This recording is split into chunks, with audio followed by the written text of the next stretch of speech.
Hello, everybody. It's your favorite wrestling show and NASCAR show. We're talking about Rasslin and Racin, brought to you by Beef and Rib in Westminster, South Carolina. And of course, we were down there a couple weeks ago and had a great time, had some great food, talked to some great people.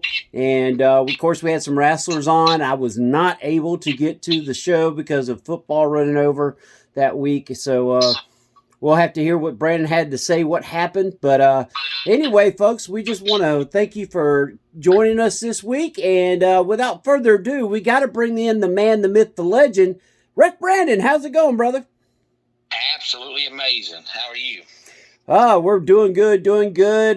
Folks, we're sorry we hadn't been on for a couple weeks. Just had some technical issues 2 weeks ago. And then last week I was at ACC Media Days and was not able. It was not Brandon's fault. It was Jay's fault. So anyway, let's get to it.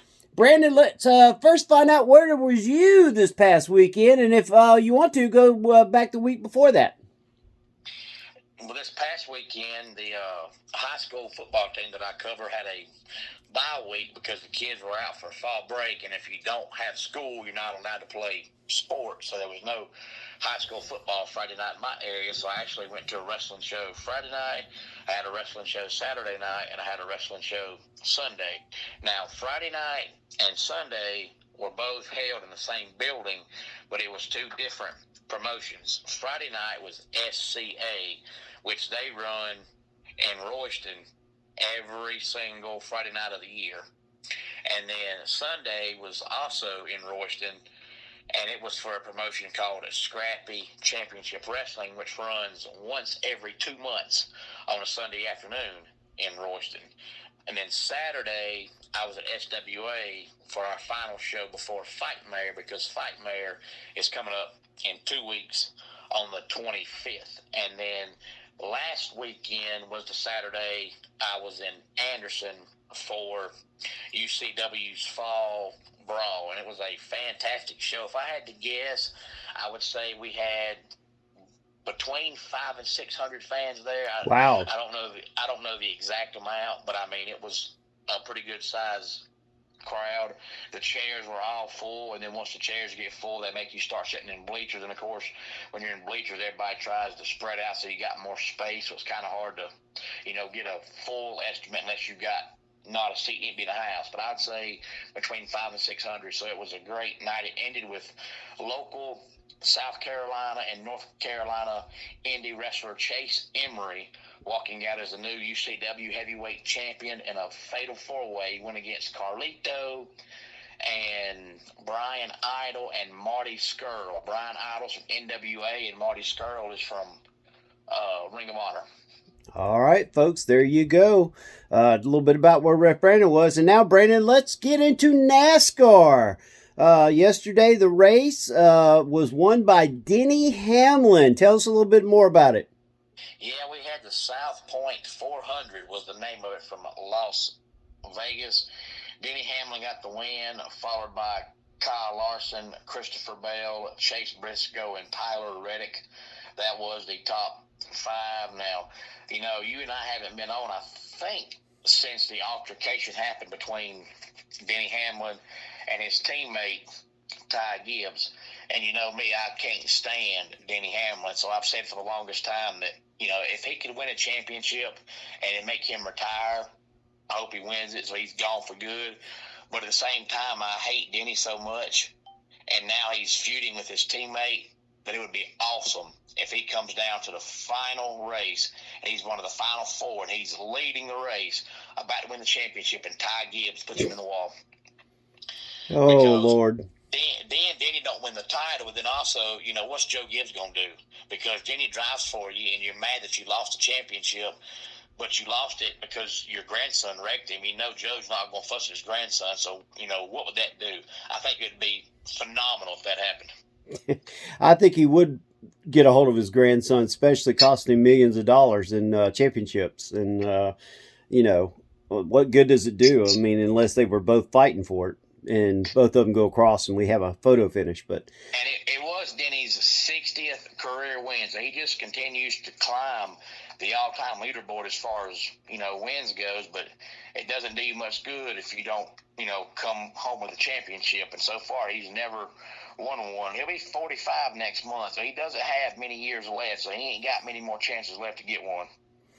Well, there you go, folks. That's our NASCAR moment brought to you by Ardensburg Grill in Central South Carolina. Make sure you go by and see Donnie and Paul. They will take care of you. Make sure that you order the Uncle Bobby Sampler Platter. You know what that is? Call them and they'll tell you what it is. It's a great deal, and it's got a little bit of everything on it, especially if you're tailgating. That's enough food for one mighty hungry person. All right, Ref, let's get to it. Wrestle Dream is this weekend. Before we do that, you want to kind of go over what happened this past weekend. We had, of course, Crown Jewel, and it was Seth Rollins getting the win. What did you think of that particular match with him and Cody? I wasn't surprised by the outcome because they've been pushing Seth Rollins a whole lot lately, and it was a good match, but just nothing spectacular about it to me. And ever since they've moved over to the new ESPN platform, you thought with them making people pay more money, you would see more, and so far it just hasn't happened. You're paying more money to see pretty much a Raw with fewer commercials or SmackDown with fewer commercials. Just nothing outstanding has happened so far. But I thought the best match from Crown Jewel was Cena and AJ Styles, but some people say it was a terrible match. I thought it was a good match. Actually, I think it was a great match myself. And that was the next one I was going to bring up. But since you brought that one up, and we see that John Cena gets the win in that match, and then they shake hands at the end. Of course, Cena's getting to the very end here. He doesn't have, but I think 5 or 6 more matches left, or even that. Maybe 4, if I'm not mistaken. But he's getting towards the end. And then, of course, we have the women's tag team match, and Rhea and Io Sky gets the win over the Kabuki Warriors. What did you think of that particular match? I gave it a C. I really wasn't in tune to it. Yeah, me, I'm probably about right there with you. I mean, again, like the Seth Rollins match, it wasn't great, but just nothing outstanding about it. It was just a normal match to me. Yep, and then Stephanie Valcour is the new Crown Jewel Women's Champion, beating Tiffy Time. I actually gave this one a B plus, somewhere in that range. High B plus. What was your thoughts? Yeah, I'm a huge fan of Stephanie Valcour. I'm glad they're pushing her because I was getting tired of seeing Charlotte Flair and Rhea Ripley all the time battling for championships, and now Stephanie coming along has kind of gotten Charlotte and Rhea out of the way for now. And I think Stephanie is a phenomenal wrestler. She's so popular that you'd be crazy not to use her like they are. Yep, and then the next one we want to talk about is, of course, Bronson Reed beating Roman Reigns. Now, there was some interference in the match, and Jey Uso ended up costing Roman, but once again, this match just seemed to be just thrown. I mean, I know there was a little bit of storyline that's been kind of roaming over it, but it just, I don't know. This match just gave me the, why are we putting it on the pay-per-view anyway? I think there should have been better build-up to it, and I gave it a C. Yeah, and then you read the results from Raw, because Raw happened this morning since they're still overseas. And then you see what happened with the whole, whatever you want to call it, the faction with Paul Heyman and Bronson and Seth. And it's more confusing because you would think with Survivor Series being right around the corner, and it looks like you've pretty much got a faction with Bronson, Braun, and Seth. You'd find somebody for them to go against. But now they turn around and kick Seth out of the group. So now there's not enough guys for them to even have anything at Survivor Series, and it's a month away. So now it's even more confusing whatever they're doing. You stole my thunder. I was going to go to that next, but folks, Raw was this morning, and it really wasn't a great show. I don't know what they're doing until the end. Of course, It was a three-way match for the number one contendership between Punk, LA Knight, and Jey Uso, and CM Punk wins it. So Rollins and them come out after, when they opened the show, they acted like they were all in agreement. And then out of nowhere, Braun just speared the fool out of Seth Rollins with that title around his waist. And then told Reed, you got a choice. Reed grabs him, puts him over there, and tsunamis him, not once but twice. And Paul Heyman is then looked at, and they give him the choice, and he raises their hands. So, I don't know. It's like I said, I think I'm kind of with you on this. It's like, they've been looking like they're trying to turn LA Knight. Does LA Knight become the new Vision with Reed? With the Reeds, I don't know, man. It's just see, to me it would have made sense with, now you've got Roman feuding with Bronson, to have Braun and Seth Rollins together with one other person against Roman Reigns and whoever Roman gets for Survivor Series. But now you've got Seth out of the group, so is Seth going to suddenly be in line with Roman Reigns? And now Braun and Bronson are down to two people, and Survivor Series is always 4-on-4, 5-on-5, so now they've got to find 2 or 3 guys in a month. And to me, that's just pushing the storyline way too fast. It would have made more sense to have this match at Survivor Series with Bronson and Seth's group versus Roman's group, and then afterward have Bronson turn on Seth. But I think you could have the 2 Reeds and bring in the Judgment Day, because I got a feeling they're fixing to lose those tag titles. And then maybe add Seth Rollins, LA Knight, the Usos, and a Roman Reigns, and the 5 of them have got to get along in order to take on the 2 Bronsons and the Judgment Day. You know what I'm saying? Kind of like, can they survive and get along? But they've done that before so many times, where the good guy side is all at each other's throats until we get to Survivor Series, and then, hey, can we get along enough to win it? That's probably my biggest complaint now with the pay-per-views and PLEs is, I'm not very old as far as age-wise, but I'm an old school, wrestling fan. And back in the day, with WWF, you had Royal Rumble, you had WrestleMania, you had SummerSlam, Survivor Series. So you had time to actually have storylines. Now with PLEs and pay-per-views every month, everything just seems so rushed to me. And you don't want to see a pay-per-view or PLE with the same 2 guys wrestling for 6 straight months. But when you have one every month, you don't have time to start anything else. Yep. All right, folks. Well, there's our WWE update, brought to you by Pepsi Cola and Cheerwine. Nothing's better than an ice cold Pepsi Cola unless you got an ice cold Cheerwine right beside it. Make sure when you're tailgating or you're fixing to go to your wrestling events, pick you up some Pepsi and some Cheerwine.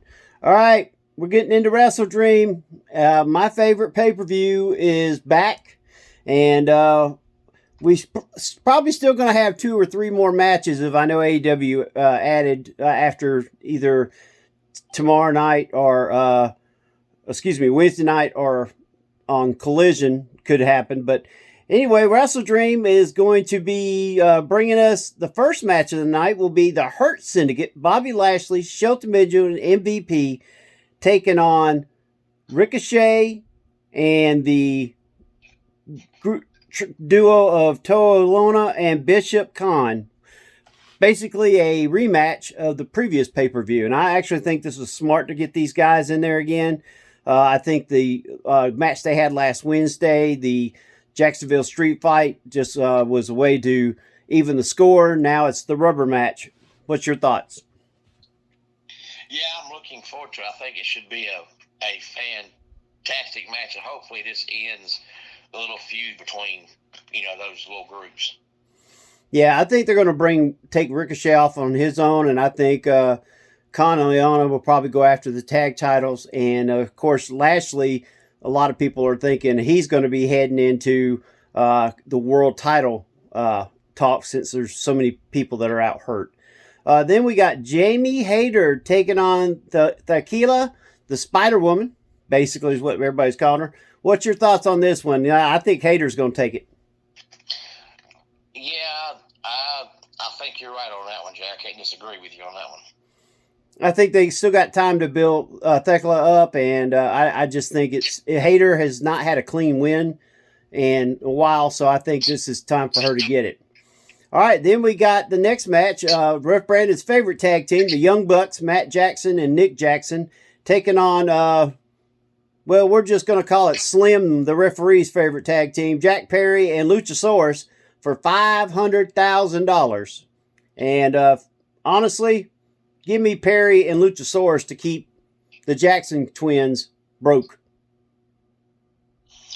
Well, with the storyline they're doing right now with the Young Bucks, it's easy to look and think that makes most sense. But I think since you expect that, the Young Bucks will win. Well, I hope you're wrong, because I kind of like the storyline where they're broke, because I want to be wrong. I never want them guys to win another match. Next up, Darby Allin versus Jon Moxley in an I Quit match. And I actually think this is a good match to put them in, since Moxley was able to take Darby Allin's coffin match win away from him. I think this is where Darby gets the I Quit.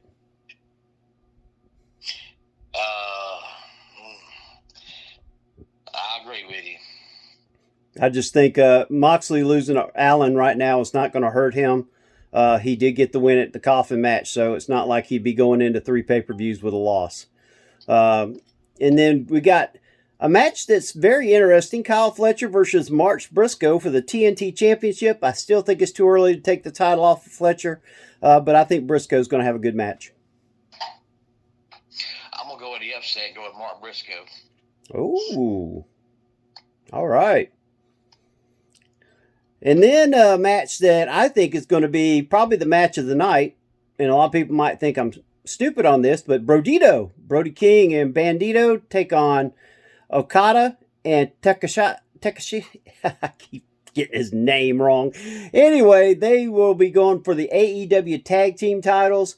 I think this is where we have the first break in the Don Callis family. Of course, if you watched this past Saturday, you saw where Okada turned off the TV, where Kansuski was in Japan going after the heavyweight title, the IWGP title over there. And that's just building that storyline up. And I think it's going to happen at the end of the year. So give me Brodito to win this match because of the other two fighting.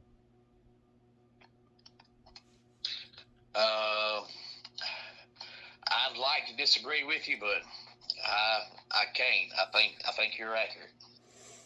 All right. Boy, he just wants to disagree with me, but can't, folks. This is a first. How about that? Normally he just disagrees with me anyway. All right, next up is my girl, Chris Statlander, taking on Toni Storm for the AEW Women's Championship. I have got Chris Statlander all the way. Toni Storm's had that title for too long. Statlander just got it, and I think this is going to be Statlander's win, and I think she gets the win because of some outside interference, and that would be coming from Harley Cameron. Well, for some reason, even though Statlander just won that belt, I think Toni gets it back. And I hope not. That's what I see, Jay. Yep. All right, and this is the last match of the pay-per-view as of right now. I still think Mercedes Moné is going to be on this card somewhere. But Hangman Adam Page takes on Samoa Joe for the AEW World Championship. Folks, I'm the biggest Samoa Joe homer there is out there, and I'm not going to stop now. Give me Samoa Joe to win this title over Hangman Page, and that's just the way I see it. That's the way I want it. I'm probably going to be wrong, but that's the way I'm going to go. Yeah, I think you're wrong on this. I think Hangman Adam Page wins. That's only 8 matches, and we know Tony Khan, he'll have at least 17. So, yeah, there'll be some more matches added. But those 8 matches, to me, are enough for the show. Well, we know they're going to throw the ROH 6-man in there somewhere, because they're trying to get as many stars on the pay-per-view. We both know Mercedes Moné somehow is going to end up in this thing. Athena could show up with the ROH women's title. I mean, I just think there's just too many titles and too many players that are not on here. They normally have 12 matches every pay-per-view, sometimes more than that. So I'm thinking we're still 4 shy. So that's why I'm going where I'm going with that. Yeah, 12 to 13 is probably what it's going to be. All righty. Well, Rev, another great week. Where are you going to be at this week? Well, if nothing changes, I'll be in Rutherford, North Carolina on Saturday for HWA. And then Sunday and Monday night, I'll be at the Elberton Fair. Every year, the Elberton Fair runs a Thursday until the following Sunday. So it's a 10-day fair, and then they always have wrestling 2 nights. And this year it's back-to-back nights, Sunday and Monday. If nothing changes, I'll be in North Carolina Saturday, and then Elbert County Fair Sunday and Monday. So another 3-show weekend. Well, there you go, folks. There you hear where Ref's going to be. Make sure you go out and support local wrestling. It is very important to support these independent superstars all over. Of course, we heard WWE release more superstars, no real big names out there. And then, of course, we had a GM retire from Evolve. So WWE's already going through another round of getting rid of people. So there's more independent stars out there. And then there could be some Wrestle Dream surprises. I've heard 2 big names, a tag team, 2 tag teams, a women's tag team, because of course we know the AEW is bringing a tag team championship to AEW, and then I've heard of a tag team that is wrestling in MLW that could be coming. So. There's a lot of things out there, a lot of rumors. So, folks, just get out there, support independent wrestling. Go out there, support Ref Brandon. Throw stuff at him. Normally just throw popcorn. That way he can get something to eat while he's in the ring. So, just make sure you go out, support local wrestling. Of course, also go out to Beef and Rib in Westminster, South Carolina, our lead sponsor. See Angie and Jill. They will take care of you. Also, Ardensburg Grill in Central South Carolina, Donnie and Paul over there. They will take care of you, especially with tailgating. Make sure you get it in by Tuesday if you want it on Saturday. And then there's also Upstate Physical Therapy, Pepsi, Cheerwine, and Dorsey Auto Sales with our new sponsor. Thank you, Dorsey Auto Sales, for coming on. And we just want to thank you for everything you're doing for us. And folks, this has been Rasslin and Racin from Greenville, South Carolina, and we appreciate you listening. This has been Ref Brandon and Jay saying, duh, get in the ring.